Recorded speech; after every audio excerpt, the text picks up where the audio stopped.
All right, we are live for anyone watching this after the fact. We are probably going to spend about 5 or so minutes before we get into any clear topics, and I will discuss the topics and give you a brief talk of what we're doing. So obviously you can see the Sophie Cunningham jersey burn is here. We're obviously going to be talking about the Monica McNutt with Caitlin, and we're going to be talking about Olivia Miles just in general, because I want to cover Olivia Miles because I'm just a huge fan of Olivia Miles. Like, there's Olivia Miles, the human being I'm a huge fan of. After Olivia Miles, we are going to be covering the Athletic podcast where they talked about Raven Johnson, that she should be starting as a punishment to Caitlin Clark. She should be benched. We're going to talk about Stewie saying Team USA are vulnerable. We're going to talk about Dejanay's effect on the potential effect on the Las Vegas Aces. We're going to be talking about the fact that the Liberty are doing everything they can to make sure that they make it known they want Caitlin Clark. Caitlin Kelsey, the salary cap situation, and we're going to be predicting the USA roster, and we're also going to be predicting the talking about the impressions that Caitlin Clark's Fever actually are getting more social media impressions than every other team combined. With a small caveat, she looks like she's going to be at the Fever long term.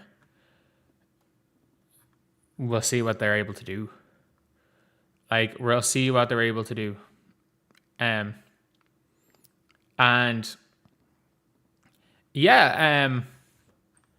So once we get to 100 viewers, and we're also going to talk a little bit about one of these things that I noticed with the Stud Buds. The Stud Buds' most viewed video ever is them talking about Caitlin Clark at All-Star Weekend, by the way, from 1 day ago. Caitlin Clark surprises them with signature shoes. They get it. They understand putting Caitlin Clark in a title is going to get you views. They understand it. But yeah, it is...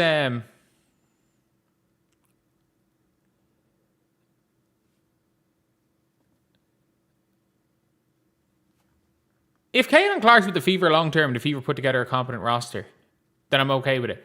If, what's her name? If Stephanie White adapts, I think everyone's okay with that. I think everyone's okay if Stephanie White is adapts. But yeah, so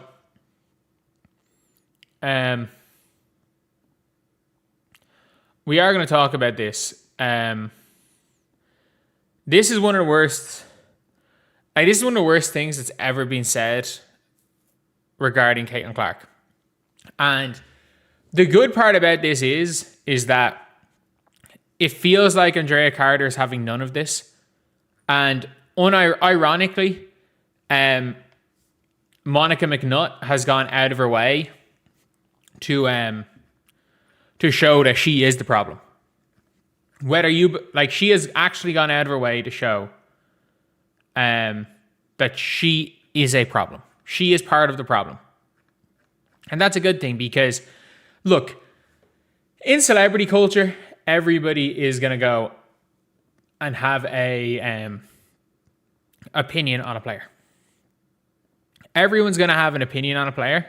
And everyone's going to have an opinion on a person. But when you stop treating someone like a human being, like the Monica McNutts have, that's where it becomes a huge problem. Like Caitlin Clark, there are certain people in the media, and by the way, like everybody talking about Shanae being a Caitlin Clark hater. Even if it's okay to be a Caitlin Clark hater, but there's lines to it. There is lines to it, or there's levels to it. And at no stage do I feel like Caitlin Clark or Shanae Awumke hasn't treated Caitlin Clark like a human being. I can't say the same thing about Monica McNutt. I actually can't. But yeah, it is. It's just one of those things where I'm like, this is just awful. Just on a human level, this is awful. Let's take a listen. Honest reflection, but in totality, Monica, we don't often get to hear Caitlin Clark's perspective in quite this level of honesty, and this is an important conversation to continue. Calls media coverage on her emotionally exhausting, and then the media, yeah. continue to have with empathy for everybody involved. So listening to that, what was your reaction? I thought the choice, the word of being fearful of the conversation after a game that she alluded to. She literally, Drake Hart or whoever it was before is like, you know, having empathy with everyone involved. I'm not giving you any empathy. Fuck you, Caitlin. It was interesting because oftentimes it seems, at least in the larger discourse, and not that there's not an emotional experience for Caitlin Clark, because I believe that it is. You, like, Monica, load up social media. You just, like, you are literally getting your talking points from threads. Load up social media. Load up social media. That's all you have to do. Load up social media. But it's the folks that are accused of doing something outside of the parameters of competition that are actually the ones that are fearful when you look at their social medias. This is what I will say. Caitlin Clark has literally had a stalker that you've refused to acknowledge. By saying this, you've refused to acknowledge the fact that Caitlin Clark has actually had a stalker arrested. Like, this is where it's like, on a human level. On a human level, if you're trying to turn this conversation, where you've literally got, like, she's looking at her like, are you fucking shitting me? Are you fucking shitting me? Like, the whole conversation is now, even with Chiney, after the whole Emmett Till article, the conversation has now been, like, look, we need to have empathy for everyone involved. No, this is nobody's fault. We need to stop all of this. And Monica McNutt's basically like, hell no, this is Caitlin's fault. This is like... Caitlin Clark is 24. She is a shining star in the galaxy of the WNBA. But I do think as she continues to matriculate through this league, there's room for a little bit more accountability and self-awareness in terms of her role in the larger sisterhood, if she sees it that way. Her role in the larger sisterhood. The sisterhood has made it clear they don't want Caitlin Clark in it. And she has made it clear that she doesn't want to be a part of the clique. Like, I'm not saying that where it's like, I don't know Caitlin Clark. I could be very wrong with this. And unfortunately, this is one thing. It appears. Like, I don't want to speak to it factually. You could hear after they won the Commissioner's Cup last year, you could see it from All-Star Weekend. She didn't go out. She went to a charity event for a foundation on Thursday night. She went to watch the AAU Nationals for her old AAU team on Friday night. She hung out with the Stub Buds. She hung out with the players she wanted to hang out with on All-Star Weekend. And it seems very clear that Caitlin Clark has no issue being part of the clique. And the clique does not want Caitlin Clark to be a part of it. That is completely fine. That is fine. And we all said it. We all said it when Chiney was talking about it as a sisterhood. Like, if you've ever listened to the way that Caitlin Clark spoke, again, people are on as drunk people, overly happy celebrating people, or angry people are the people that are going to tell the truth. After she was drunk when they won the Commissioner's Cup final, Caitlin Clark said the whole league are going to be so upset. They hate us. Like, it feels like Caitlin Clark, it is almost certain, again, I could be wrong, that Caitlin Clark does not care about being part of the greater clique of WNBA players. It doesn't seem like she cares about that. It seems like she wants to be friends with her friends. Her job is to be a good teammate, to be a good person, and just be a nice human being. In the WNBA. But Malika, I agree with her 100%. It is certainly exhausting for all of us who really want to celebrate where this league is. What do you mean all of us? You're the one pushing the narrative. Like, you're currently pushing the narrative and saying it's exhausting. Like, what are you doing? You literally could, like, all this could have said this is exhausting, and it's awful for everybody involved. This is awful for everybody involved. Hopefully we can get talking about basketball. That's all you have to say. Not Caitlin needs to have some accountability for this. Accountability for what? For what? Getting a fist to the throat? Dodging an elbow from Alyssa Thomas? Like, what does she have to take accountability for? Referees being terrible? Like, what are we doing? The beautiful basketball that is being played, this larger discourse that can be very disappointing. Yeah, and I think that we all have a responsibility in seeing where we fit in that discourse, and what we are working to do on this show is focus in right there. And then as soon as she says our role, Monica McNutt's there like, oh no. Like, Like, basically, she's basically just calling out Monica McNutt to her face. The game that we all love so very much, and that's what we're going to do over the course of this next hour. And look, I'm going to be honest. I have no idea. I don't watch enough of New York Knicks to know if Monica McNutt has done a good job when she talks about the sport of basketball. I don't know. I do know that Monica McNutt was a pretty damn good basketball player in her day. She was a pretty good basketball player. And it is... Like, she started off All-Star Weekend with going up to Angel Wilson saying, "You're the face of the league." And I'm like, I'm sorry. That's you just taking a shot at Caitlin Clark. You go in after all this crap happens. The first thing that happens after that is you going up to Angel and saying, "You're the face of the league." Like, you are a major part of the problem. You are a major part of the problem. And for anyone saying, she talks about basketball. Do you not remember Caitlin Clark's rookie year?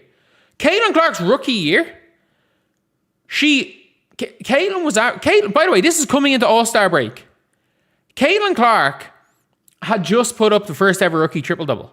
Caitlin Clark had just put up a 24-9 game and had the most assists all time. Angel Reese was on a downward spell where she was averaging like 12 and 10 and the Sky were on like an 8-game losing streak. And this Fever were ahead of the Sky. And she goes, rookie of the year is too close to call. It's just going to be whoever finishes first in the standings. And then when Caitlin Clark's team went 2, 3, 4 games ahead, she still wasn't like, it's a guarantee. It's like, it was the most obvious rookie of the year race of all time. It was the most obvious thing. And she just kept saying, "I'm going by the standings. Like, what are we doing?" And then she goes on BBC. She goes on a different nation's network, by the way. So when you go onto a network from a different country where basketball is not as big, you have a responsibility to promote the game. You do.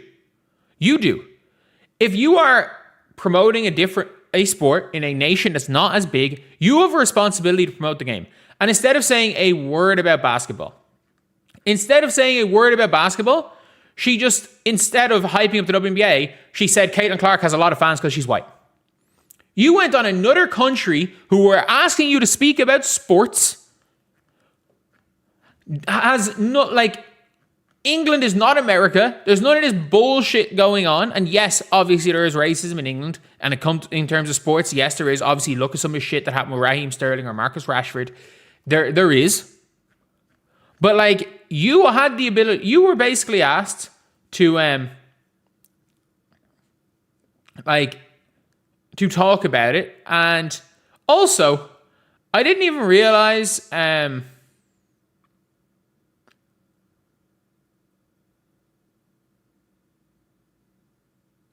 did she use the word matriculate? So I just saw a Monica McNutt post and they're like, yeah, she used the word matriculate completely wrong. That being said, there are words that just are used completely wrong all the time. There are so many words that are used completely wrong. That being said, like, I don't really care about that. She's just a bad faith actor. And Monica, they're all on Threads every day, and they see the Threads as just an unhinged place where you can where you're allowed to hate on Caitlin Clark and Sophie Cunningham for free. And whether you're a player or not, you can go unpunished. Nothing you say on Threads will be punished. And by the way, the only player who's ever been punished for saying something on Threads was Kennedy Carter, and all Kennedy Carter said was, "I broke Azzi Foot's ankles." Like, that's all she ever said on Threads, was that she broke Azzi Foot's ankles, and she basically got kicked off a team for that. But yeah, it's a really bad one. It is a really, really bad one. But anyway, yeah. Speaking of the WNBA drama, like, what the actual fuck's going on here? So, lads, the Alyssa Smith-Dejournay situation. Like, we all know that this was mad. This was mad. The Dejournay Carrington situation. Somehow was the story of All-Star Weekend. Nalissa Smith's gone on to a damn live stream. Let's take a listen. Moving on, next point. Then to bring up folks' name that has nothing to do with anything. These folks is minding their business. These folks woke up to this shit on a random Sunday night of these type of allegations. Like, I think that's very weird. Mind you, I've seen this young lady multiple times. This is not the first time that we've seen each other. Not the first time we've seen each other. We've crossed paths. We've seen each other the night before. We've seen each other play against each other. Like, there's no static. There was no static. But I guess the liquor, the cameras, her crowd, I guess she got some type of, somebody boosted her up to gain some confidence. But at the end of the day, that was some bullshit. We came to the spot. Folks was chilling. Nobody did nothing to nobody. I ain't go out my way to go bother anybody or come to somewhere uninvited. I never came somewhere uninvited. I came with a group of folks and they was like, oh, this the last spot to go to before it closed. So yeah, obviously, Nalissa Smith is there basically being like, well, we've seen each other plenty of times. You've never said any of this, and why are you bringing up other people? Let's see some other clips from this. Here goes DeRangement. You talking to that bitch. You talking to that bitch. Bitch this, bitch that. I'm like, why I gotta be a bitch? Literally, on my grandmother's grave, I'm like, damn, why I gotta be a bitch? That's how the whole thing started. I'm literally like, who's a bitch? So then it causes commotion. I'm just like, damn. Now what? That was the Aces championship ceremony, wasn't it? That was the Aces championship ceremony, I think, wasn't it? What's she talking about here? Like, this is mad. This is mad stuff right here. The damn Nalissa Smith. The Nalissa Smith files, or the DeRangement files, are coming out. Like, it is mad.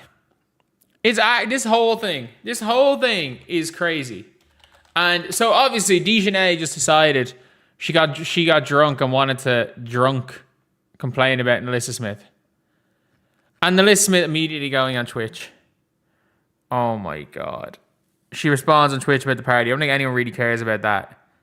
I don't think anyone really cares about them showing up to the party uninvited. It is mad. Nalissa Smith's correct here. We don't hear about Nalissa unless DeRangement brings it up. Well, yeah, this sounds like a whole like Nalissa Smith just being sick about DeRangement, sick of DeRangement. And to be fair, like we saw it coming into this season. Like DeRangement was probably like a 150-pound weight lifted off her shoulders coming into this season. And she suddenly is looking now like I'm not going to say all-star, but looking really good. She's looking really good at basketball this year. And it does seem like when it comes to DeRangement, like it is genuinely, it's just, she's the opposite of the Midas touch. She's the opposite of the Midas touch. Like at this stage, like she might, like everything in general, it is the absolute opposite. Where everything she touches turns to shit. Everything DeRangement Carrington touches appears to turn to shit. And it feels like once the weight of DeRangement has been lifted off you and your team. And the problem is now, and the weight of DeRangement Carrington is not lifted off Nalissa Smith because Nalissa Smith plays with DeRangement's girlfriend.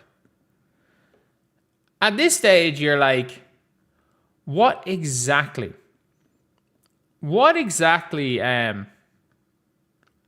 like, is there to be gained? What is there to be gained by DeRangement posting this? at the same time, like, look, Dejanay has probably gone out of her way. She probably did it drunk. But you've now gotten Alyssa Smith having to come out on Twitch and talk about the whole situation during a season. I am so happy. I am so happy. So happy this has nothing to do with the Fever. I am so happy that the Fever don't have to worry about their starting power forward and starting shooting guard being caught in some messy situation. Because, like, Becky Hammond, it feels like Becky Hammond might just fucking cut Alyssa Smith or like, she's not going to cut Jackie Young. But, like, this could run Jackie Young out of Vegas. Like, it could potentially run Jackie Young out of Vegas. If this ends up being a negative impact on Jackie Young the second half of the season, and she doesn't get her Supermax or Max deal, she might get ran out of Vegas. And we might actually be seeing a situation where a player gets ran out of a team because their girlfriend decided to be messy on Twitter. Her girlfriend decided to be messy on Twitter. And that whole thing is like, it is genuinely one of those things where it's like, you just don't want any of that. You really don't. And it's funny where it's like, you can be messy as long as the messiness doesn't go internal. Like, whatever about Sophie Cunningham. Like, so nothing that Sophie Cunningham says / does, basically anything anyone says / does gets brought back on Caitlin Clark. So we can say that. Like, it doesn't really matter in Caitlin Clark's case because everything gets brought back on her. At the same time, with Sophie Cunningham, most of her drama is directly at her. If Sophie says something, if Lexi says something, Aaliyah doesn't get hate. But now you've got a fucking weird love triangle type situation going on amongst the team. For a player who, let's be very clear, like Caitlin Clark, the only time I've ever seen Caitlin Clark not look present in her career was the 7-point game versus the Atlanta Dream, when Dejanay was 15 feet away from Caitlin Clark and didn't like an answer Caitlin Clark gave to the media. And instead of, bringing it up with Caitlin Clark, who she was 15 feet away from, decided to tweet out an essay complaining about Caitlin Clark, amplifying the whole situation to the extent where the media ran after Caitlin Clark to ask her another question. Caitlin had to, was completely shook, having to fucking re-answer the question. Like, the messiest human being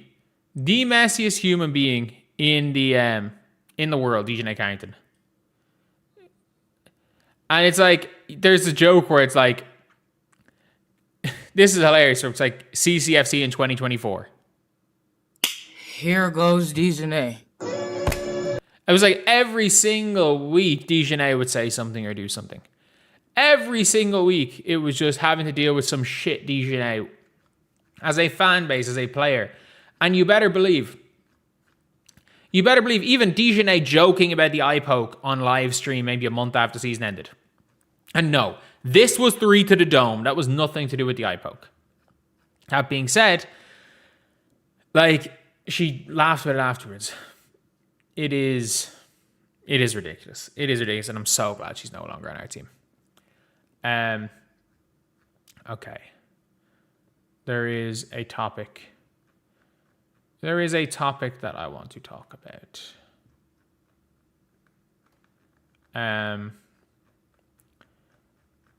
What is it?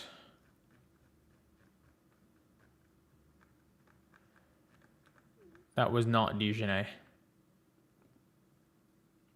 Oh yeah, this one here.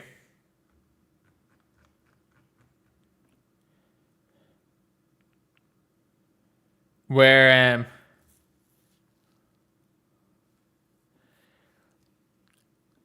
so this is something that is an interesting topic to talk about. And if you are Paige Bueckers, I get it.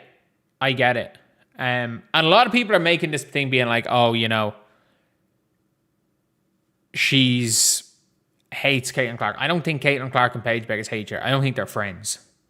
Like there's difference between being friendly with each other and being friends. There is no hate. You can see in their interactions, there is no hate between Caitlin Clark and Paige Bueckers. They're competitors. They are competitors, and like in most scenarios, Caitlin Clark is a psycho competitor. Like, I don't see Caitlin Clark being super friendly outside of Courtney Williams with point guards from other teams. But let's take a listen to Paige Bueckers during the fact she was out during the 2023 season. Let's take a listen. I'm going to circle back on that in a second. You backed it up. You had an amazing freshman. Like, you backed it all up. It all happened. And then women's basketball, like the hype you helped build, you then got hurt and were taken out of that limelight. And, you know, listen, none of us actually forgot about you, but I could imagine it felt like you were forgotten. I'm going to be honest. Paige Bueckers was forgotten. And Paige Bueckers, in my opinion, was forgotten until February the 7th, 2025. When they lost to Tennessee, that was the day I said it. Any sort of Paige Bueckers hype is over. This team has 3 number 1 recruits on it. 3. Juju was the only number 1 recruit in college basketball that was not on that team. They had AZ, they had Sarah, they had Paige. Or am I right with that? Who was number 1? I can't even remember. But yeah, basically it was Juju. And they had lost 5 games. They had lost every single close game they had played. I thought the Paige Bueckers hype was done. And then it took Paige getting to the WNBA and, you know, forgetting about all that UConn bullshit to get the rightful hype back. But yeah, people did forget about Paige because Paige had that comeback year in 2024 where it was like, okay, yeah, Paige is still here. Paige was not good the first half of her senior season in college by her standards at all. Because when it mattered, she was terrible as well. Like, how does that show up today? I mean, you've mentioned it a little bit, but that had to have been really hard to go through. Yeah, just speak to like the resiliency maybe that you learned in that moment. Yeah, it was hard. Because I felt like I was hitting my stride. Like I played pretty well my freshman year and I just wanted to. She was National Player of the Year freshman year. And I'm going to be very clear. Like, if you ask who had a better freshman year, Paige or Caitlin, statistically it was Caitlin. But like, Paige did get to drag a team to a Final Four. Like, that has to take into account. You have to take that into account in some way. To win, like we came up short. Well. Decent. Definitely according to coach. And then it just felt like women's basketball just took the world by storm, and rightfully so. So I'm not, and I felt bad because I felt like jealous in a way, and I felt like envious, and I've never been that type of person where I don't want other people to succeed. Like I want everyone around me to succeed, like more than I want myself to succeed. Like I just want great for people. I want, like, I've always thought like showing light on others doesn't diminish your own.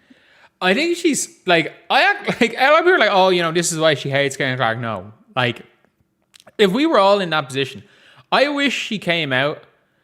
I would love it if Paige Bueckers had the attitude of, you know what, I was envious. The game grew so much in 2023.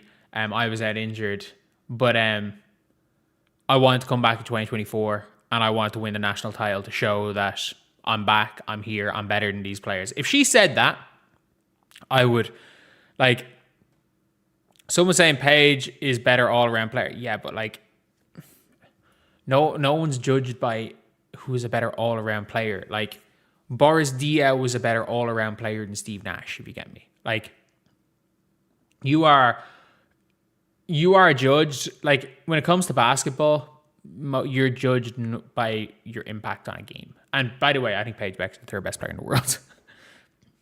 But like, best all-around player doesn't mean anything when you're judging superstars, if you get me. Like, I feel like iron sharpens iron, and I just feel like really happy for people who are succeeding because I know how hard it is to be at this level and how much work it takes and how much resilience and dedication and sacrifice. But like, I was like, damn, like, what about me though? And because I had worked so hard, I just wanted to play and I just wanted to be a part of it. And part of me felt bad because I felt like jealous. And I was like, damn, like, I wish that could be me. Yeah, man, that's okay. It's like people are going at Paige Bueckers for this. That's fine. That is absolutely fine. Like, Paige is human. This is the normal human emotion to being out injured while everything is growing around you. Like, to being on the sideline while people who, let's be very clear, like, whatever about as a freshman, in high school, she was definitely the best player in the nation. She was definitely the best player in the country in high school. And then seeing her while she got injured, other players overtaking her in popularity. And to be honest, we saw in the 2024 Final Fours overtaking her in ability as well. And not that I wish that could be me, but I wish it could be me too. Like, I wanted to be a part of it. And so just coming back, it was like the motivation, like, to just get back doing what I love and to be able to compete and be a part of it and want to grow with it. It was very motivating. But there were some days where I was just like, definitely felt forgotten, felt like maybe it had passed me by, like I wasn't going to be the same player and nobody was going to understand who I was before the injury.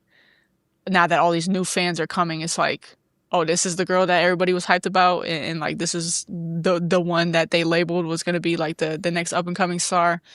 So all those thoughts like came into my mind. And like, I don't see a word that Paige Bueckers said wrong here. Everyone calling her Paige, I don't see a word she said wrong. Like, look, you don't become the greatest high school player since Candace Parker. The most hyped high school player since Candace Parker. You don't become that player without wanting to be the best. And when you've been overtaken purely due to the fact that you've not been on the floor, it's going to affect you in a way. And it clearly did affect Paige. I thought Paige was really good in 2024. I thought Paige had one of the most overrated senior seasons in college ever. Like, I thought she was the second best player on that team, and I thought when it mattered, it was Azzi and Sarah Strong that stepped up. She had an empty stats rookie season in the WNBA. But she's been unbelievable this year. She has been unbelievable this year. Someone says his defense win games or pull 30-foot threes when the game is on the line, shooting 1 for 7 from 3. Yeah, the last close game the Fever played in, Caitlin Clark hit 2 30-footers to win the game. And if you're talking about Paige versus Caitlin on defense, they're both equivalent defenders. They are both equivalent defenders. But yeah, like, it's one of those things where I wish players in general were a bit more, and it's like Paige here. Paige is right. Like, I really wish Paige went out and said, you know, what she actually felt like. She was like, look, it was motivating because I wanted to prove that I was the best young player in the world. I wanted to prove I was the best player in the world. That was always my goal. And my goal didn't change coming back from injuries. Even though times I felt like I wasn't going to get there, that's still my goal. I wish she would come out and say something like that. Because Paige's improvement year on year, 1 year, has been crazy. Like, I don't think people understand how much better Paige is this year than last year.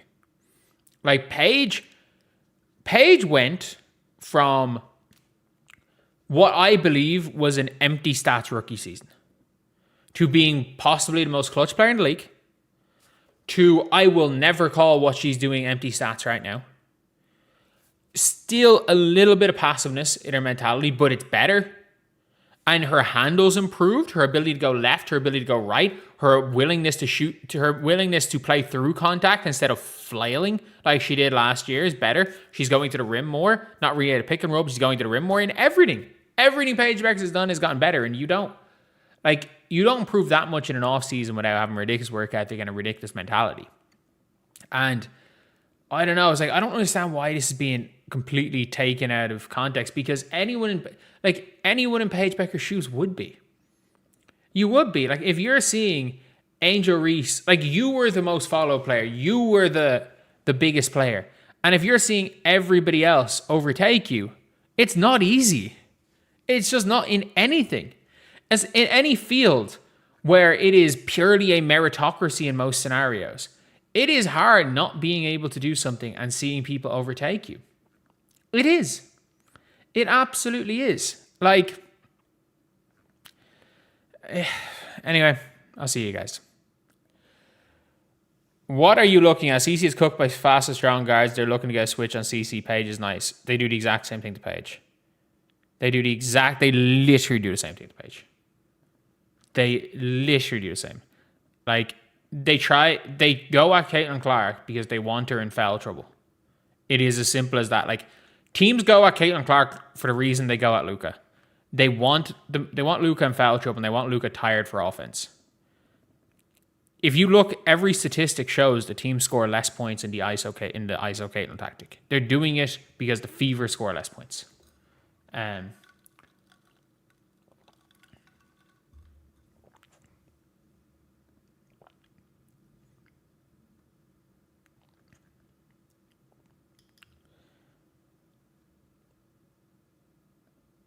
Oh, just fuck off. Is annoying. People not watching a game with their eyes and just coming in and spouting threads logic. People spouting threads logic. What are we gonna do? First of all, I want to show you guys what is the greatest moment ever. The greatest moment ever. So, fortunately, I can't show the full screen, so we got half the screen here. Have the ball. Get it out of there. Get it out of there. Get it out of there. Go on, get men loose. They have men loose. It's David McBride. It's David McBride. There's 30 seconds to go. There's 30 seconds to go. Go to the corner. Hold on to Right until who has the ball. Right until who has the ball. We're 45 yards in the county goal. It's Kobe. He's got Tommy Conroy. Tommy Conroy's in for a goal. He's got Kobe. Yeah! Tommy Conroy! Oh my God! He sent it over the bar! Oh my God! Delirium! They have to get a goal. It's over! There's 30 seconds, there's 5 seconds to go! Yes, and the bell is on play! Thank you, referee! The famine! Yes! The famine is over! The famine is over! The curse be damned! Hit the nuclear button!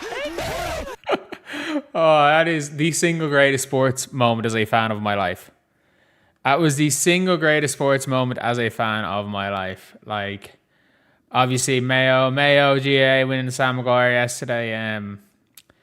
My granddad about seven months ago now. Just over 7 months ago, passed away from Mayo. He was 75 years ago. He was at the game when they last won the All Ireland, and the last day that he was kind of with it, he just kept saying Mayo for Sam.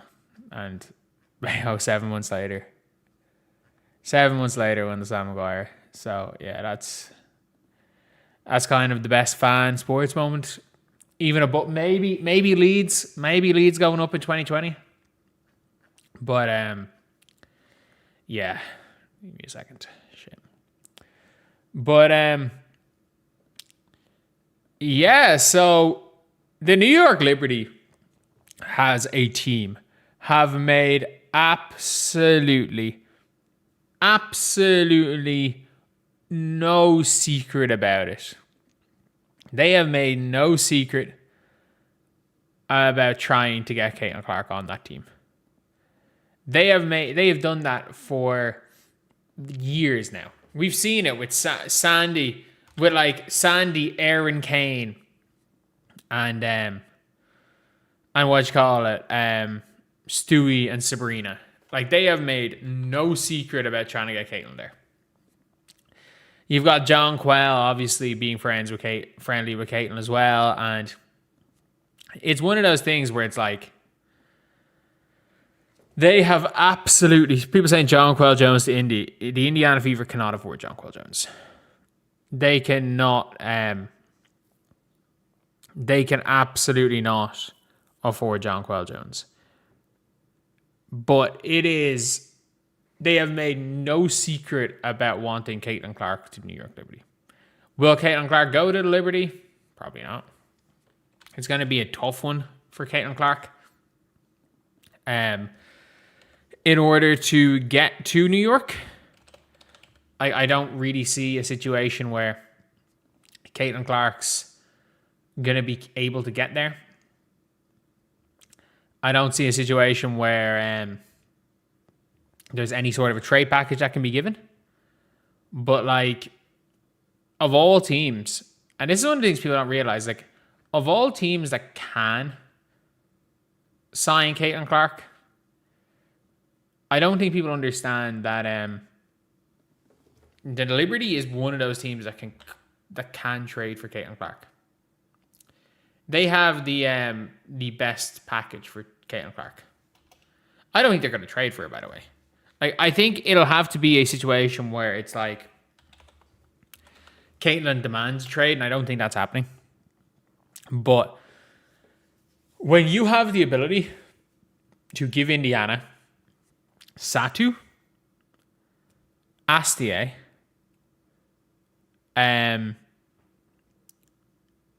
I think they have Johannes on another year deal on a minimum. And you still have control of all of your picks. Like, it's not out of the realm of possibility to afford that. Like, you can obviously they have this trade in them. Do I think it's going to happen? No. Someone said it's a fever left for Seattle. They're not trading for her tomorrow. It's just like the Phoenix Mercury. If you remember, like the Phoenix Mercury 2 years ago went out of... If Caitlin Clark stays in Indiana the rest of her career and this organization continues to be ran as badly as it is right now, we should just accept Caitlin's never winning a ring. Like, I don't know. This year is probably the Fever's best chance of winning the ring. But like, it is it's so clear to teams that are trying to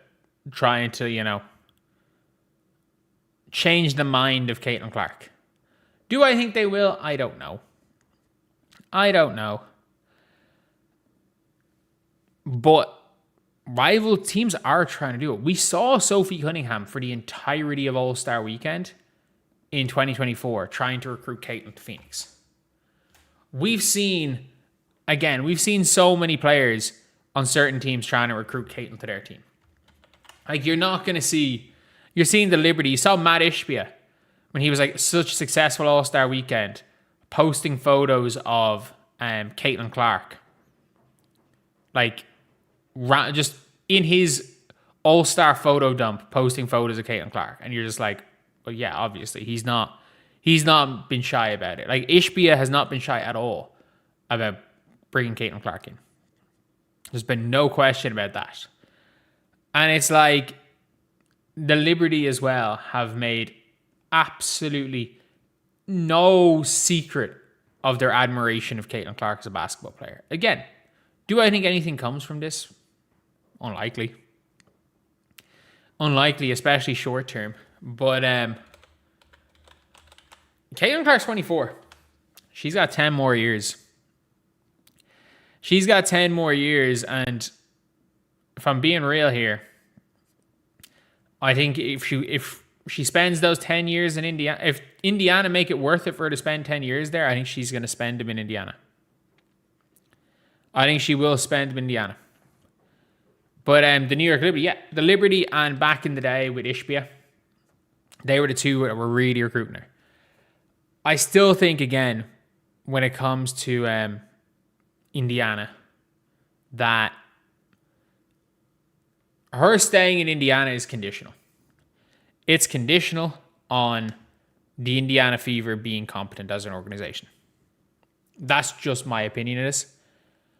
I think it is completely conditional on them being competent, on them playing a style that she's able to play, not having her become an isolation player like she was stages this season, not having her and Kelsey have to fight for a basketball. It is what it is. in a lot of scenarios, we have got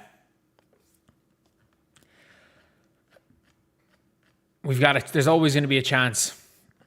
There is always going to be a chance, and I'm going to talk about it a little bit later with the salary cap situation, that they're kind of fucked. And again, like, we're not. I don't know what way Caitlin and Stephanie White are going to be able to be together as a coach. The last couple of games are looking good, though.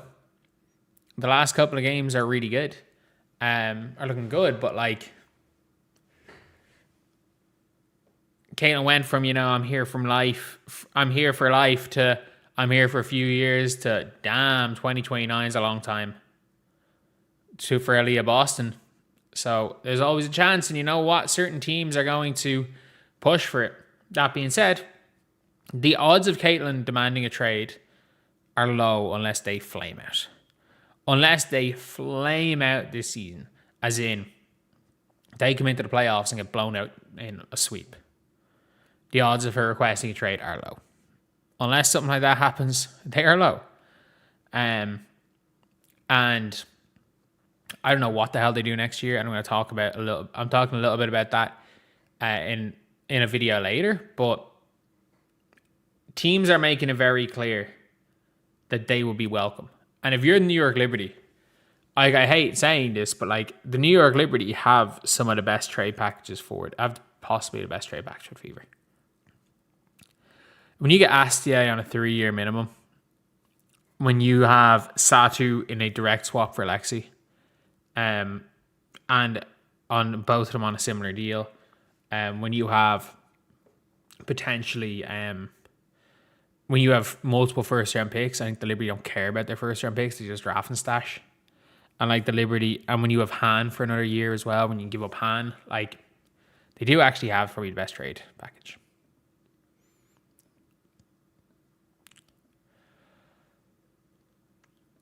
But yeah, speaking of the Fever, this is Caitlin Clark at All-Star Weekend, and let's take a listen.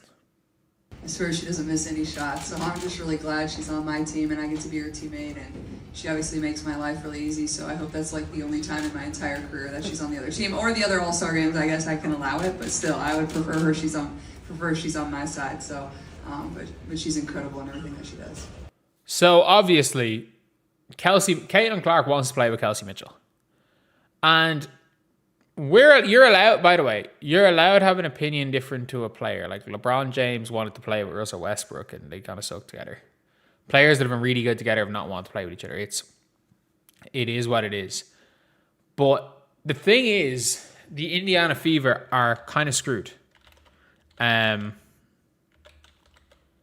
don't think people realize how badly the Indiana Fever are screwed. So let's take a look at the Indiana Fever's cap sheet. And this is why I'm saying that, like, they might lose Kelsey Mitchell at the end of this year. So, Aaliyah Boston's cap hit is 14% right now. Aaliyah Boston goes up to a 20% cap hit. So let's bring out the calculator. So Lexi Hull goes up to $850K next year. So if I'm not, like, I think Lexi Hull goes up to like a 13% cap hit next year or something. So what is it? 850 divided by, so it's 12% cap hit. So Lexi goes up to maybe like 11.5% cap hit from 10. Sophie Cunningham's gone. And Caitlin Clark's cap hit goes higher. I think her cap hit goes to 9 next year, even on her rookie deal. Raven Johnson's goes up to, I think, around 5. So let's just whip out the calculator. Let's say Kelsey Mitchell signs for the regular max. So Aaliyah Boston is at 20% plus what they already have before Caitlin Clark. So they're at 20% for Aaliyah Boston plus, let's just say again, let's say she goes under the max. So she goes 15% instead of 17% for Kelsey, plus 11 for, let's just say 11.5 for Lexi, which is 12% now. Plus, and he goes up 5% total. So plus, let's say, I think Mo's on 2 years, 800. So, I think hers stays at that. So let's bring her down to maybe 11. 11-ish. and Sophie's gone. So Caitlin's, I think, goes up to 9. This is her on her rookie deal without signing an epic. And let's say Caitlin's gone. Plus, and all the minimum players are 3.5%. So right now, from just the big core 4, they're at 57%. So and that's no Caitlin Clark. That is no Caitlin Clark. Let's say Caitlin Clark let's say she's going to go under the max. So plus 15 equals 72.5% for 5 players. That means they've got 7 players to fill. And you can get them at an average of the minimum. 4% is Raven's salary. And when you include Raven's salary in that, if Caitlin takes a haircut, they have to buy a whole team on the minimum. They literally, like, that is, you're not winning a title. If you have to, like, you might have to trade Raven Johnson. Someone says, why am I so thick? They do like the Liberty and stay less. Are you dumb? Do you want to know why the Liberty made it work? Because no one took the Supermax. Aaliyah's already taken the Supermax. She's already signed the Supermax. Aaliyah takes a 5% pay bump. She takes, a 6% pay bump. She's already taken, it doesn't matter if the cap, it's about percentages. It's about percentages. Aaliyah taking 20% of the cap. Kelsey Mitchell's not going to take 20% of the cap. But even on a regular max, that's 17. Kelsey Mitchell, let's say even this is Kelsey Mitchell taking 400k less than the regular max. And Caitlin taking 400k less than the regular max. They cannot even afford a team. Like, Caitlin's going to have to play on her rookie deal for another year. And you lose Sophie Cunningham. And the rest of your team are minimum contracts. Like, that's not a title-winning team. I don't think people get this. Like, if the Indiana Fever somehow have to find a way of getting off Mo Billings and Lexi Hull, Aaliyah cannot rework her contract. She signed for 4 years. She can't take a pay cut for something she's already signed. She's already signed it. She's already signed the contract. The cap number is irrelevant. She's already signed it. She's already signed.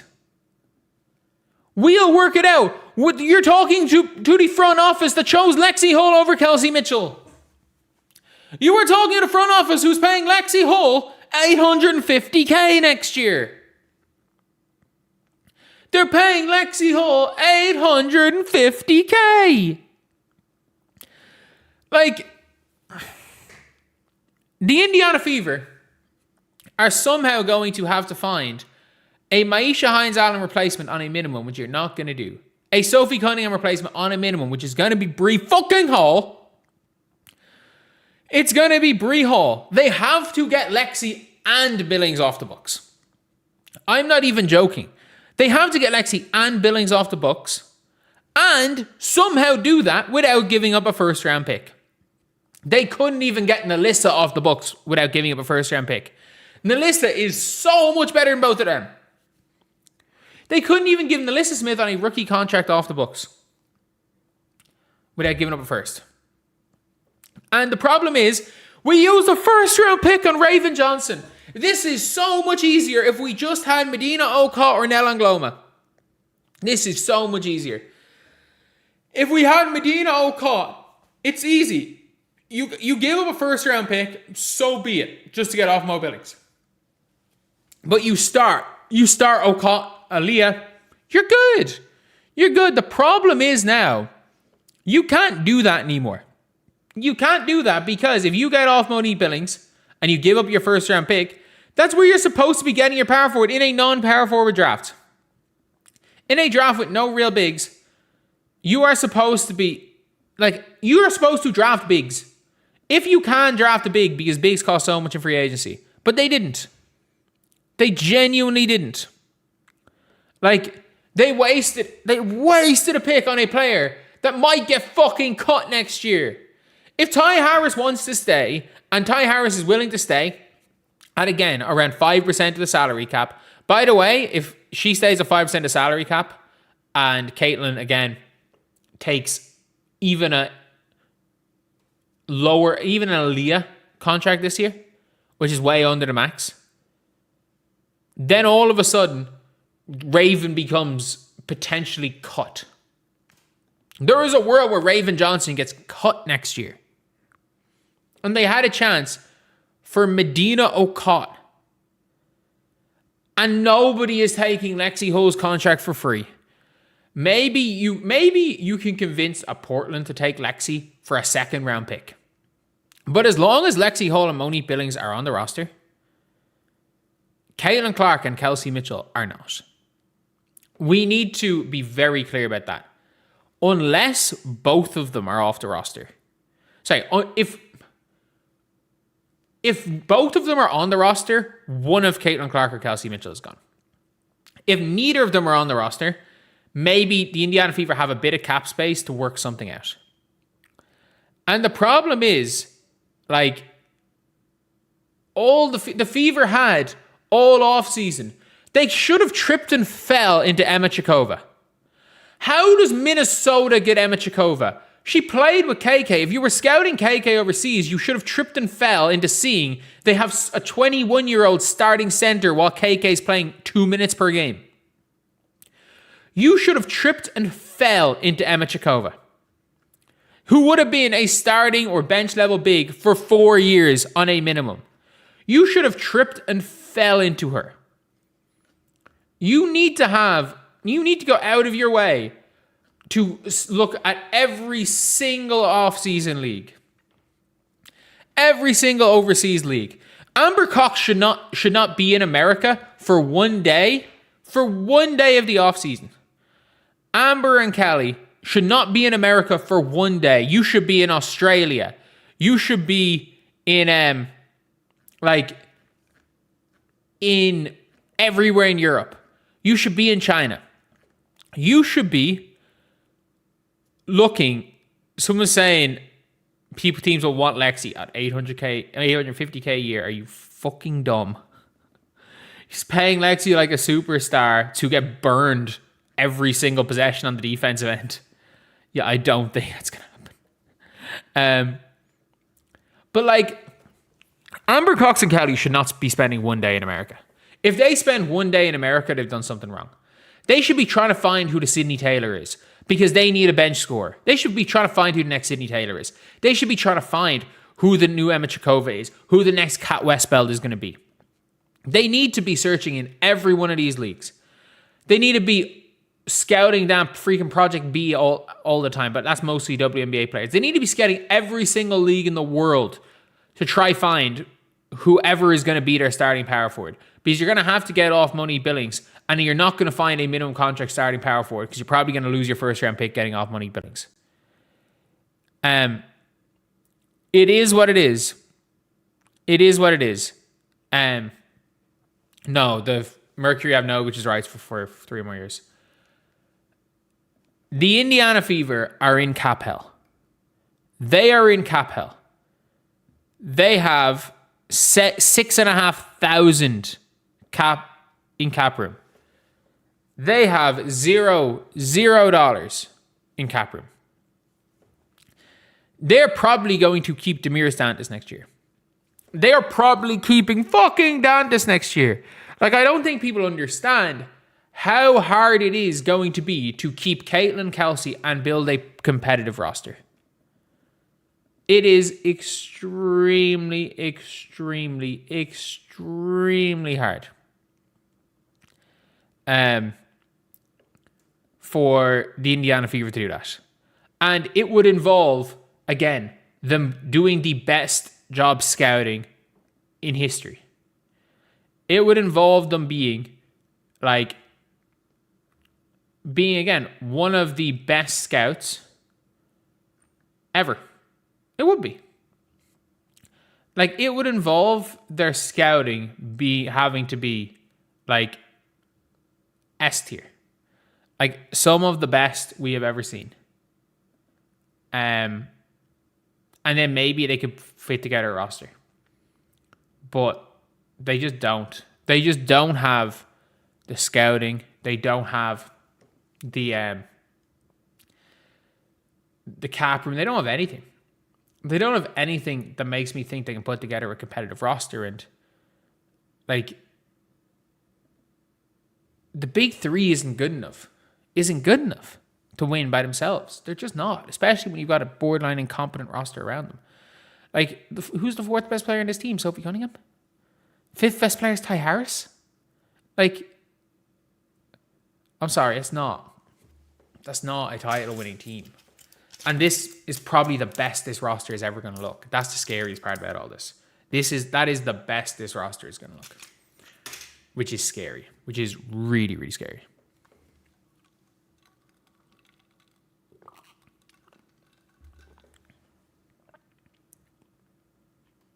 They have 3 All-WNBA players and 2 solid role players. Yeah. Yeah.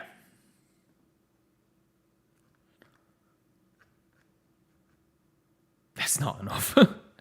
That's not enough.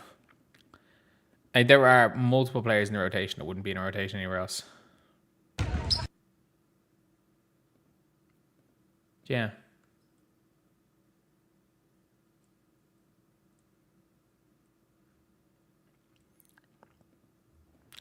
That All-Star weekend did not do Angel Reese any good. Oh my God. It did not do Angel Reese any good. That's all I'm going to say. It did not do her reputation good. Like, that was a horrendous. She tripped over her own feet.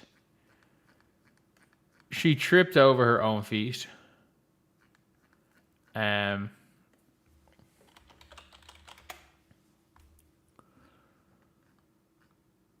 trying to find it here. This is still... I kind of want to talk about this because this, for me, is the worst one of the worst takes I've ever seen in my life. And it is hilarious looking back on this. Let's take a listen. I don't know if it's going to be Caitlyn doing it for Caitlyn.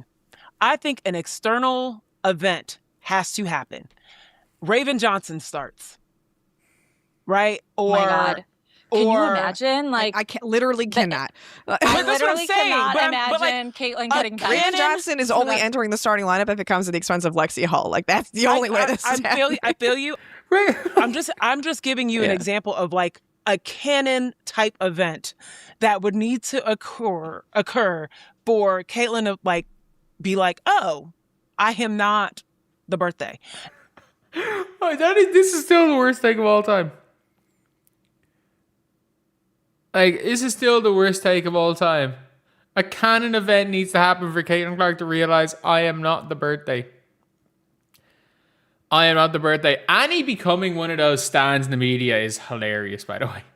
That is hilarious as soon as she... And by the way, I still don't hate Annie's writing. It's like, oh, as soon as she sets foot on a podcast, she very much becomes one of those stands in the media type people. Like... Raven's not even in the rotation anymore. So when was this said? June the 2nd. June the 2nd. Let's look at what Caitlin Clark has done since June the 2nd. So this was said on June the 2nd.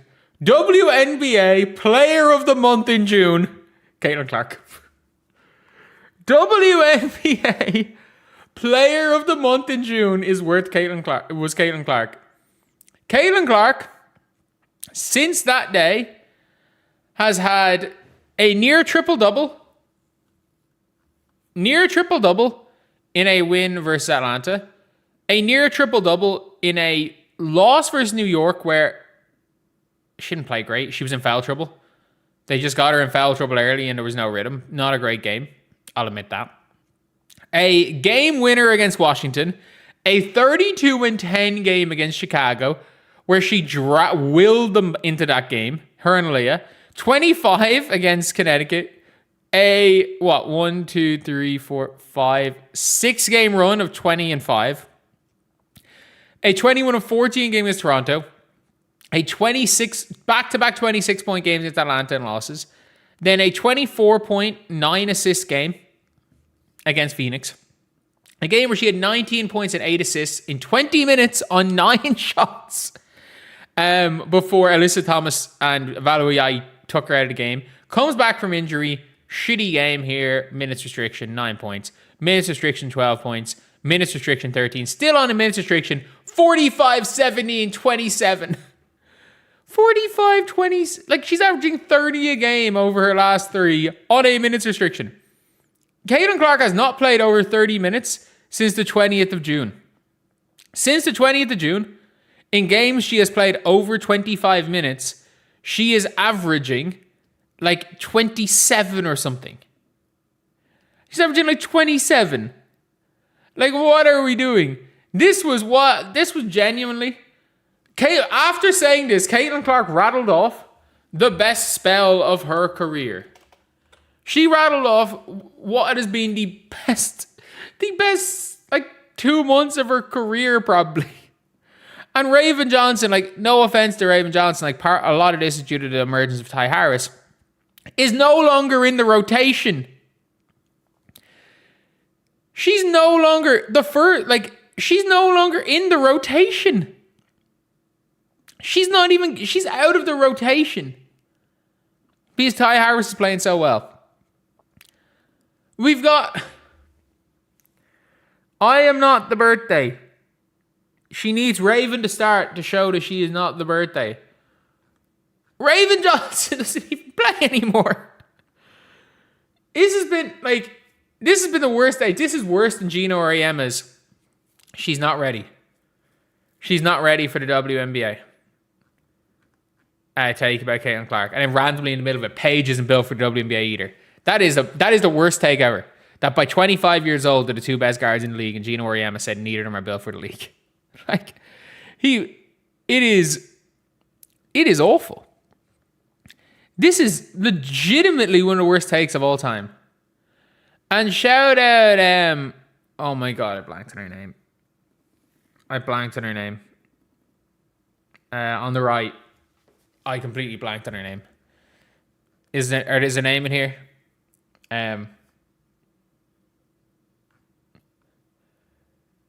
But like, Caitlin Clark is second in assists. And he's like 0.1 off being third in points per game. Like, what is going on? What is going on?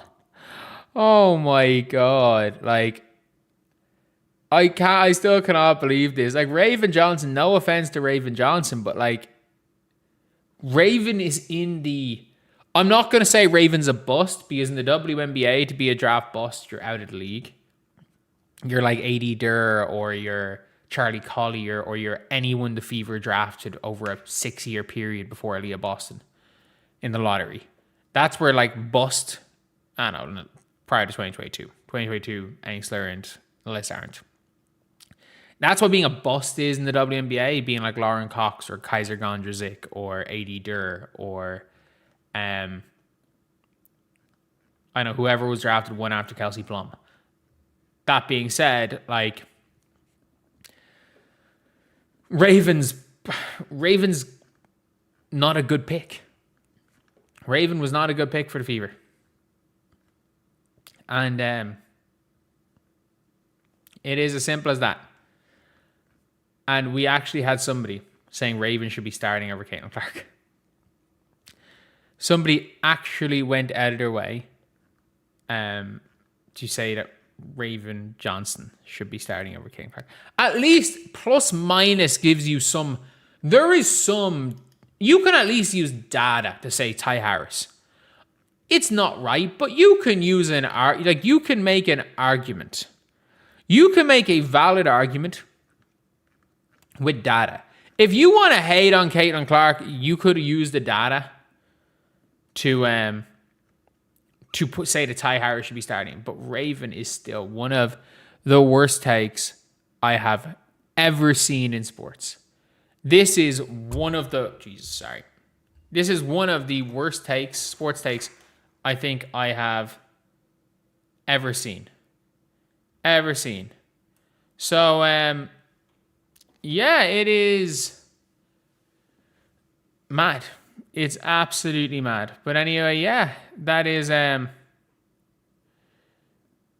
pretty much it. Anyway, I'll see you guys.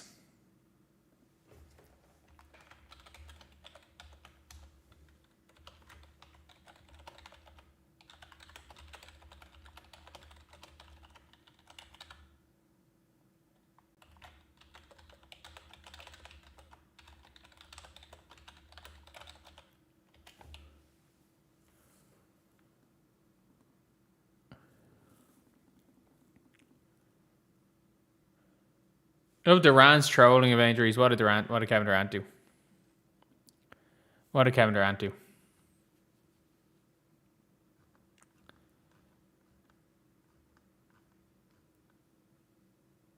How to get unblocked? I mean, I tried. I couldn't find your name. I couldn't find the name, unfortunately. Even if I had it, I can't physically search blocked accounts. So unfortunately, I can't unblock. That is my profuse apologies.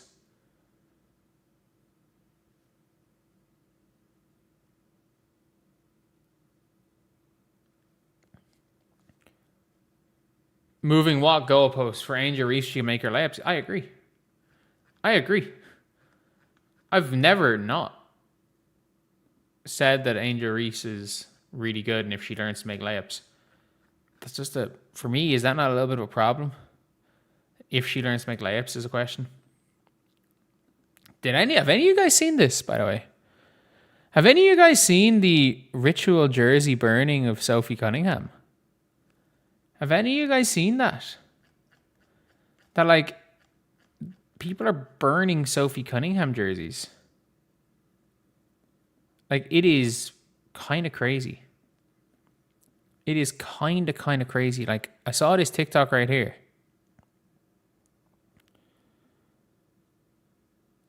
Where is it? Sorry.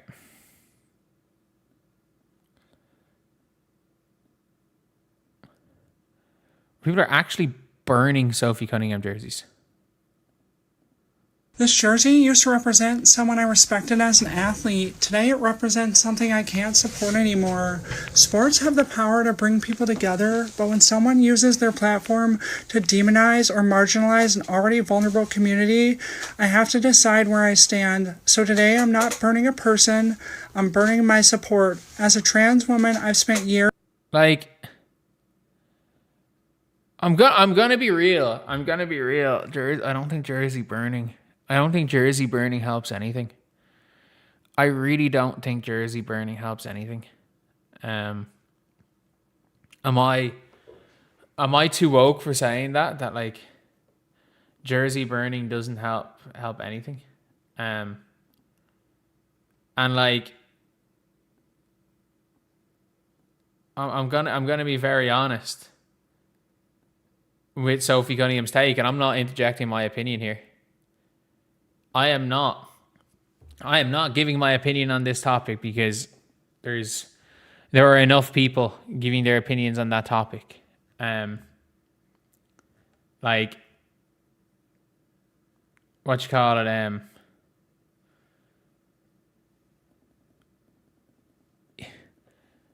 if WNBA players believed what Sophie Cunningham said was so egregious, do you really think they would not have attacked Sophie Cunningham as a players group? Do you really think if what they said was so egregious that they would not have attacked Sophie, or they would not have attacked like Sophie Cunningham? And like it's just this weird one where it's like, when it comes to Sophie Cunningham,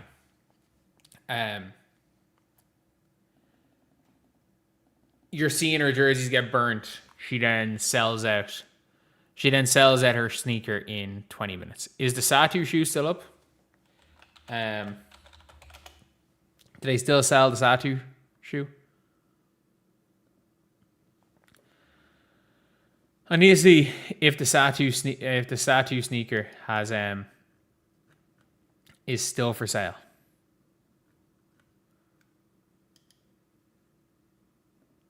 Adidas Crazy Energy Satu Sably shoes. Not in a full size run, but it's pretty much available in any men's sizes. Like a week or so later. Not a week or so later, 4 or 5 days later. The Sophie Cunningham shoes sold out in every single color in 20 minutes. In 20 minutes. And yeah, it's again, Threads is maybe just a mental ill place. It is a mental ill place. Someone say, can we stop saying Sophie just for social justice? No, Sophie answered the question. Like, so Sophie was asked a question and she was answered a question. Like, she answered a question truthfully. I don't know what else I can say. It's not like she just brought it up on Hinge. She was asked a question and she answered a question. But yeah, we've now seen the first. You know you've made it. You know you've made it when your jersey's being burnt. Like, you know you made it when Sophie or when jersey burning is now a thing. You know you made it when jersey burning is a thing. And it's one of those things where you've now got Reddit. A sale is a sale. 1 month old account post hidden, not a propaganda bot. Like, people are buying Sophie Cunningham jerseys to burn them. And I really don't know. I really don't know what the purpose of that is. It reminds me a little, like, not a little bit of where it's like, there has been plenty of times where people have gone out of the way to, to burn people's jerseys. People have gone after people because of opinions. I don't think it's going to go and change anything really. And I think with Sophie, it's just this type of stuff's just going to make her more popular. Like, she's already sold out that shoe. You better believe Adidas are going to give her another sneaker. Like, Adidas are going to go and give her another sneaker now. And you're probably going to see people buying the shoe to burn the shoe. And it's like, well, yeah, sale's a sale. So, yeah, it's just a weird old situation here with Sophie. Because, look, it's always one of those things where, like, even what her answer said, what she said was controversial, and she was asked a question. She baited into saying it. Yeah, I think the people that knew what answer Sophie Cunningham was going to give baited her into giving the answer that they wanted to hear, and they knew would be a good answer for their clicks. But it's the issue will be expanded when they start asking Caitlin for her comments on what Sophie said. The Indiana Fever already spoke up, and she'll say the exact same thing the Fever did. Sophie's an adult who's allowed to have her own opinion. And the Indiana Fever refused to condemn her. That being, because if we're being very clear, like, if what Sophie Cunningham said was such a major issue in the league, the entire league would be speaking up. How much money Sophie got from the revenue deal? My guess would be probably the usual, like 2% of sales, maybe 2% net or something. She probably isn't making much off that, to be honest. I don't think they had that many of them to sell. So I don't think she made that much from that. Doing some of these live, yeah, I was kind of get bored. So I can record more videos live and I don't procrastinate as much. And I get my work day done quicker and you guys get to see this live. What is my other... I have 2 more topics. Oh, yeah. So according to the analytics, now this is an interesting one. This is an interesting one. Analytics have the Indiana Fever with a 24% chance to win the title. That, for me, is an interesting one. It is a really, really, really interesting one. As I wouldn't think the analytics would give a team as bad defensively as the Fever this much of a chance to win the title. I really wouldn't. Like, my guess would be that the Indiana Fever, when it comes to, winning, would be somewhere around third or fourth. Like, I still don't, not that I don't put them in true contenders. I'm not saying they're not contenders in any way, but I do feel like there is a level of like true contenders, and I don't think the Fever are that. I still do think the Fever are pretty decent, so. But I don't think they're in the true contender level. That being said, the Valks not being on here is interesting. It is interesting. Someone said Fever being on here over the Wings makes the list a joke. It is analytics. It is analytics. Why are analytics based on Fever over the Lynx? A lot to do with points for and against. Fever, the highest scoring team in the league. Even against top teams, the defense lacks it. Yeah, the Fever have the best net rating in the league, or second best net rating in the league. And over recent games have had the best net rating. The problem is that analytics don't take into account that the Indiana Fever, am I right in saying the only playoff team the Indiana Fever have a winning record against, and not even, because they're 1-1 against Liberty and 1-1 against the Mystics. The only playoff team the Fever have a winning record against is the Aces.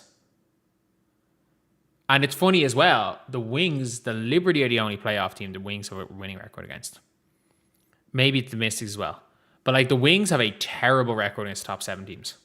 Oh no, the Wings are 2-1 against the Aces. But they're 0-3 against the Lynx. I think they're 0-3 against the Dream. So like the Wings have a really bad record against good teams as well. They have a 5-6 record against current top 7 seeds. 11 of their 17 wins, yada yada. Somehow didn't have a better chance. Yeah, you can't beat analytics. You shout out for an opinion. Shout out for an opinion. It is whatever their BPI is. I don't really know what it is. And the ESPN always use weird analytics. This is what I like to go by. Yeah, you know what? This is probably more accurate. Like, I think the Aces are very, very much too high. I think the Aces are bad. Like, I legitimately think the Aces are bad.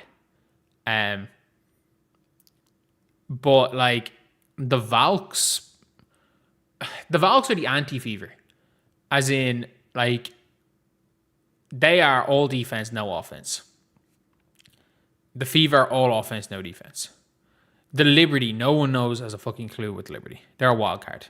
The Dream have an Angel Reese problem.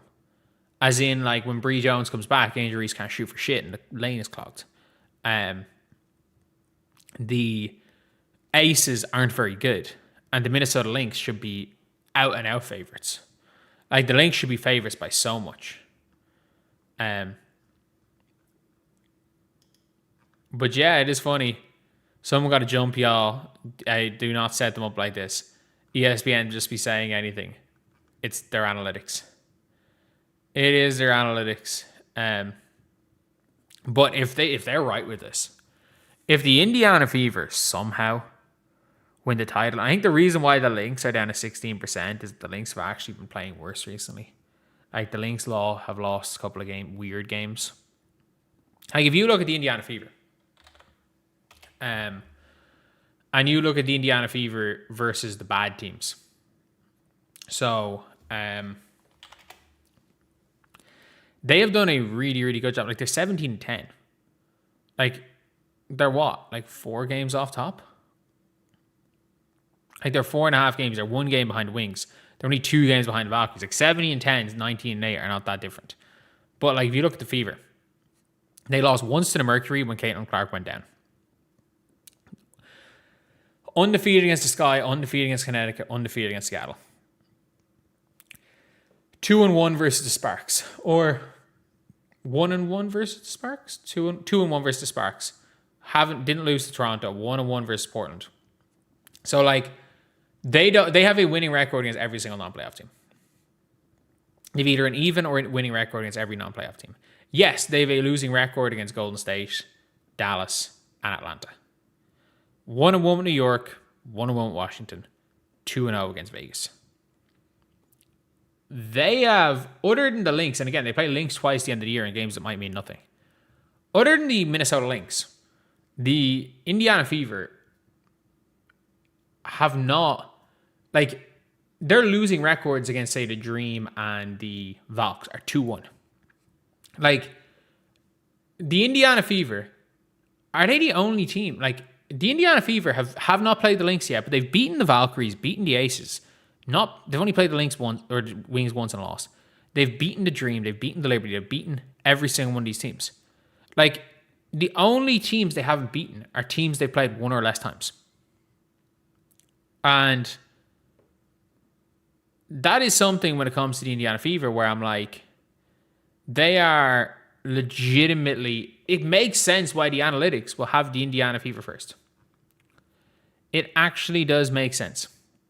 And I don't have them as contenders. I don't have them as favorites.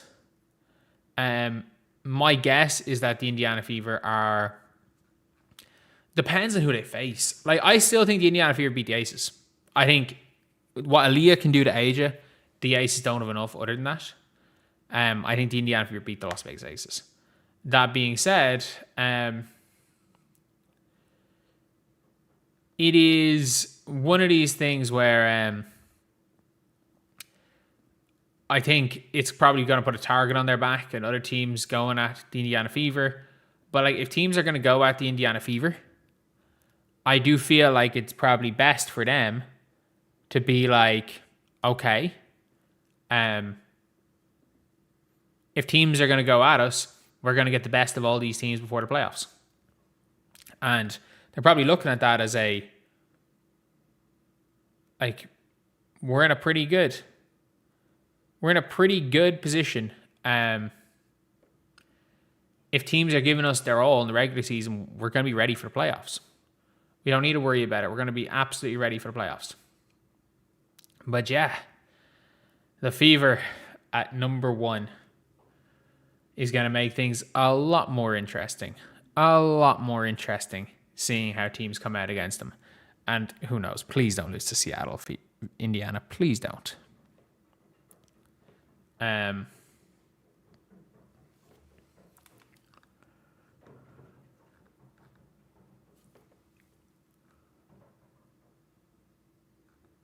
Okay, so I'm just going to do one more topic, then we're going to end the stream today.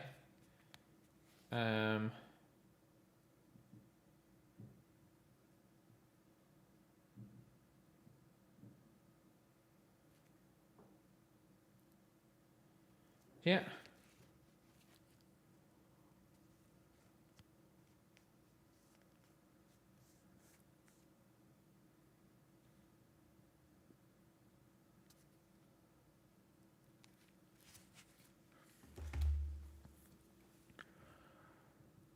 Okay, do we have any other topics to talk about, or do we just leave it there?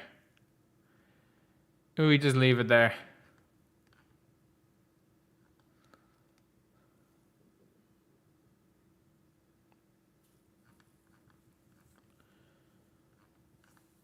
Block the comment section on this stream because it's getting completely unhinged. So yeah, is there anything?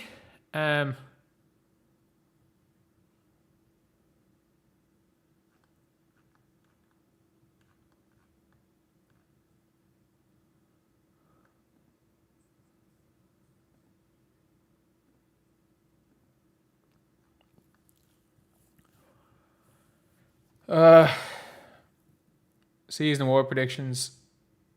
Nah.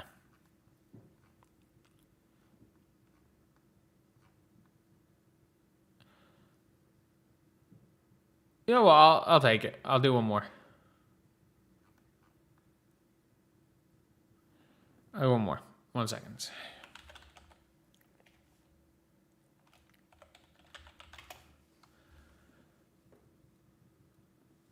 I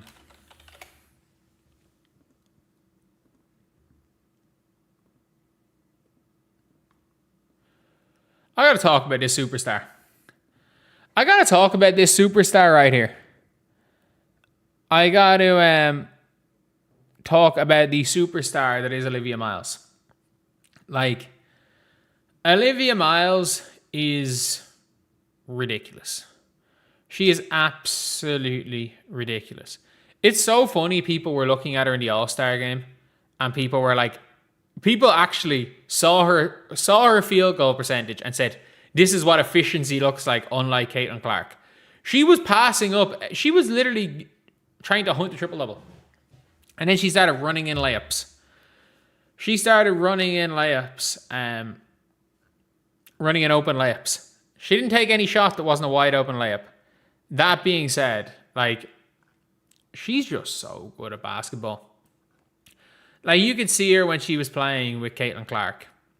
Like, the two of them running together, her playing with her head up, the passes that she's throwing. Like, and she's quick. Like, at no stage in Chelsea Gray's career was Chelsea Gray quick. Like, she was never, she can't run anymore, but she was never, like, she was never this quick. She never had this type of downhill speed. But, like, her ability to play downhill and off players is absolutely crazy. Like, it is one of those things where I'm like, I don't understand why you've got Monica McNutt and them talking about how Caitlin needs to join the sisterhood when they can just, if they really don't want to talk about Caitlin Clark, the player is there to talk about. She's so fucking good. She is so good at basketball. And people have just, the league and the media have just decided, you know what? Nah. Like, that arm extended finger roll layup is nearly unguardable. Like, teams are figuring out how to guard her. Guard the downhill. She goes and hits the threes. Now she's hitting the threes. Teams are kind of figuring out how to guard her a little bit. But it doesn't matter that teams are figuring out a little bit how to guard her. It really doesn't. Because it's only a little bit. It's only a little bit. Teams are only figuring out a little bit how to guard her. And she has counters for everything. She has counters for everything. She can go left. She can go right. She is a flashy player. She is a highlight player. And it's going to happen sooner rather than later. And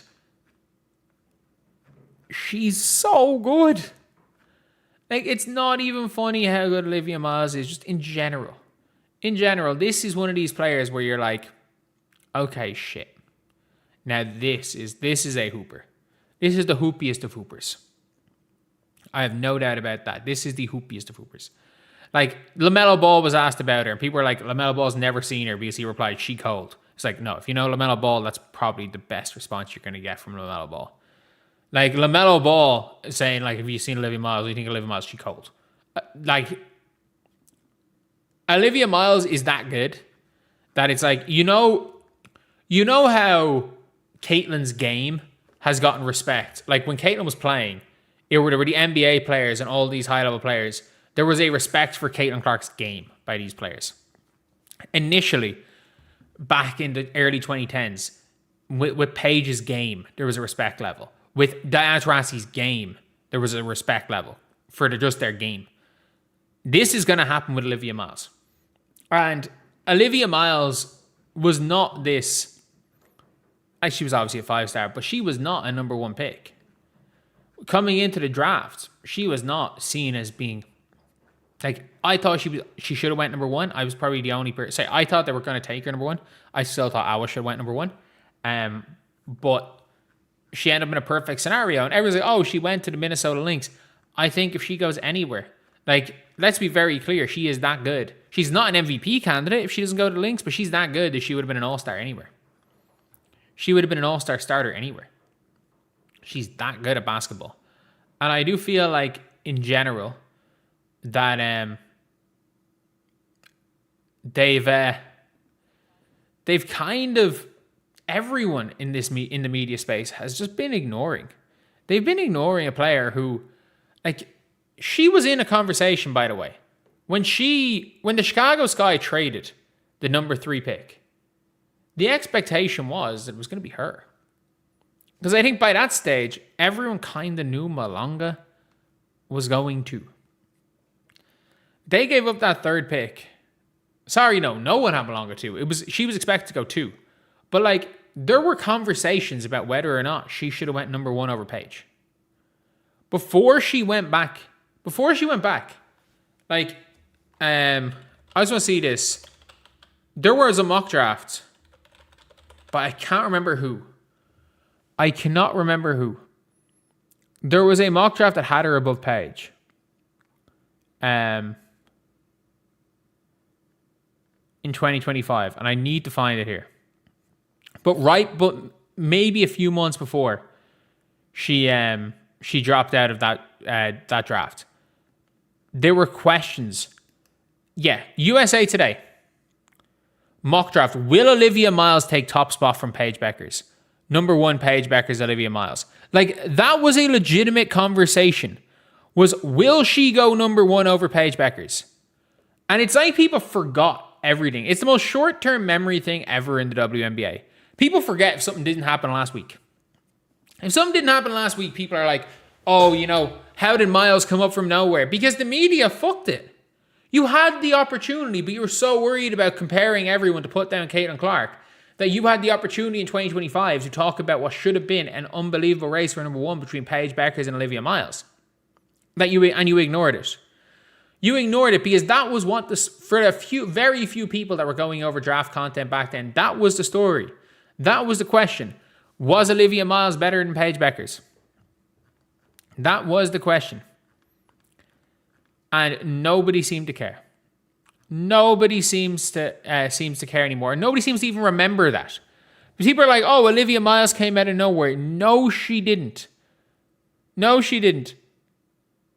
Someone just said Betts should have gone number 1 in my chat. I had Betts at number 7. I had Betts at 7, and I still overrated Lauren Betts by having her at number 7. I had her going 7. Lauren Betts should not have. There is no scenario where Tiara McCowan 2.0 should have gone number 1. What are we doing? But yeah. Look, Olivia Miles is so damn good. And she showed in the All-Star game again. I know it's an All-Star game, but like, she showed again that she's so damn good. She is so damn good. But anyway, yeah, that is pretty much it, lads. That's the video. We'll see you guys. So yeah, I'm going to end the stream right there. Thank you guys for coming. And I am going to relax for most of the day, for the rest of the day, unless another story comes up. I'll see you.